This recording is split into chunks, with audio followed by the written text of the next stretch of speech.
organizar essa discussão, e existem vários espaços de produção cultural se organizando pelo país. Cursos de especialização, e a não inclusão deles aqui foi muito mais pela minha dificuldade de elaborar esse painel do que necessariamente por querer minimizar a importância disso. Tem um dado interessante que a gente está deixando passar batido nessa história e que eu estou começando a observar. O ano passado eu fui avaliador do BNB de Cultura, lá para a região Nordeste. Eu tive que ler 745 projetos. E me detendo sobre os orçamentos desses projetos, eu pude perceber que naqueles orçamentos tem um dado muito interessante e que esse dado geralmente é descartado, que é onde as pessoas estão projetando gastar os recursos. Então você tem, em termos de volume de projetos, o Miriam Muniz gera milhares de projetos, milhares de orçamentos. O BNB de Cultura, o Petrobras, esses dados, depois que avaliados pela comissão, são descartados. Isso é um absurdo. A gente tem que criar uma forma de a gente estar canalizando essa informação para institutos de pesquisa, para espaços que estudem esses dados e que possam trazer esse dado. Claro, isso não é um dado concreto, são dados de projeção, mas sinaliza, por exemplo, você pega um projeto cultural do Rio Grande do Norte, um do Piauí, um da Bahia, e você vê a diferença já no orçamento de quanto cada grupo desse está destinando para pagar um iluminador, né?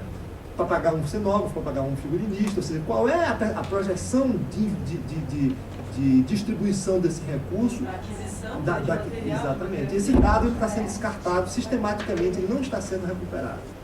Isso aí também é um ponto. Eu pedi a licença à superintendência do BNB e eles me autorizaram a ficar com os projetos lá no Cenotec, e a gente está fazendo um trabalho de triagem e de leitura dessas informações para tentar transformar isso em dado que nos ajude a balizar nossas reflexões sobre isso. Bom, aí tem a questão de fundo que fica para o debate aqui, eu vou passar a palavra para os colegas, é exatamente como construir um diálogo produtivo entre setores tão diferentes, né, produção artística, acadêmica e da sociedade em geral. Eu estou chamando de produção artística, acadêmica, da sociedade em geral, que o Brasil é um país elitista demais, né? A gente consegue essa coisa de ricos e pobres, né? Nós temos 10% de rico, a grande maioria é uma classe média pequena e um estrato social abaixo do rendimento mínimo, que torna a coisa muito complicada do ponto de vista da inserção desse sujeito no sistema de produção cultural. E essa visão elitista do Brasil criou também uma ruptura muito complicada, né? Eu não consigo sentar com o iluminador de calcinha preta. Vocês conhecem calcinha preta? Na banda de forró lá do Ceará, né? E tem um cara lá que faz luz. De calcinha preta? Quando o cara tem calcinha preta, tem cinzeiro de motel, tem tudo nomes bem pitorescos de banda de forró. E tem uma gurizada que excursiona com essas bandas pelo Nordeste. Nossa, absurdo. Pessoal que trabalha com iluminação, e você raramente senta com essa galera junto com o pessoal de teatro para discutir. Por quê? Porque nós somos arte, nós que fazemos teatro somos arte, eles são entretenimento. Não vamos sentar com esse povo de entretenimento, porque eles se vendem, eles venderam a alma, né? E aí a gente não consegue sentar com os caras e não consegue reconhecer o cara como parte de um mesmo sistema. Então a gente tem que, alguma hora, saber separar o joio do trigo e perceber, olha, essa atitude não interessa para mim enquanto criador. Porque o empresário, o cara que vendeu a alma, é muito mais interessante do que o político. Claro, né? Então, na verdade, tem alternativas a isso. Tem gente que aluga, né? Tem gente que terceiriza a alma.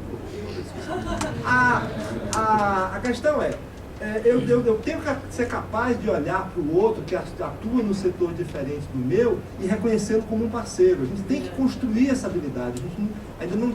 Esse elitismo cultural brasileiro continua aprofundando esse abismo. Eu promovi esse encontro no hotel em Natal e foi barato, porque tinha no hotel lá uma banda dessas, Cavaleiros do Forró, e estava tendo festival estadual de agosto de teatro lá em Natal. E aí passou os caras com a camiseta e tudo mais, e perguntei, quem é o iluminador da banda? É aquele que está almoçando ali. Pede ele para passar aqui depois. Ele sentou na mesa, aí estavam os vários grupos de teatro, e foi um papo super interessante, e os meninos assim, eu nunca parei para conversar com esses caras, porque eu só converso com o iluminador de teatro. E o cara tem experiência. Você pode questionar os limites dessa experiência, mas começar a reconhecer esse sujeito como parte de uma mesma cadeia produtiva é uma coisa que a gente tem que aprender a construir. O setor de eventos, que é uma infinidade de coisas, indústria cultural, de entretenimento, enfim, nos Estados Unidos resolve isso muito fácil. É indústria de entretenimento e ponto. E eles se reconhecem nessa perspectiva e estabelecem diferentes perspectivas, né, nesse campo, e conseguem tocar o barco em relação a isso. A gente não consegue fazer isso com facilidade. Eu já falei isso aqui, para onde vão os recursos gastos nos projetos, né? Como esses recursos ajudam a manter a sustentabilidade, já falei sobre isso. Quem são os agentes que participam dessa cadeia? Né?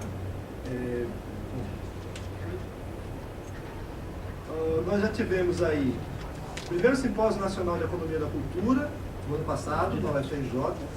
Nós tivemos as pré-conferências setoriais, nós tivemos a segunda Conferência Nacional de Cultura, nós estamos tendo essa mesa redonda agora, que ela é muito significativa. Nós somos poucos nessa sala, mas nós temos um papel histórico nesse encontro hoje, de estar levantando essa peteca, estar aprofundando essa discussão e qualificando essa discussão. E nós vamos fazer lá em Natal, durante a SPPC, em julho, o primeiro simpósio de economia da cultura lá em Natal. Vamos trazer, inclusive, o Romulo Avelar, e estamos trazendo também o Fábio Sair, da UFRJ, para a gente exatamente começar a formatar esse debate, e fazer com que esse debate cresça e se qualifique e forme a massa crítica necessária para que ele possa ser convertido em ações concretas. Né? Então, eu acho que eu já me alonguei demais em relação ao tempo que tinha, e a minha fala é muito mais no sentido de levantar essa bola, e agora vamos jogar bola, vamos bater bola. Mais alguma coisa que você não vai caber.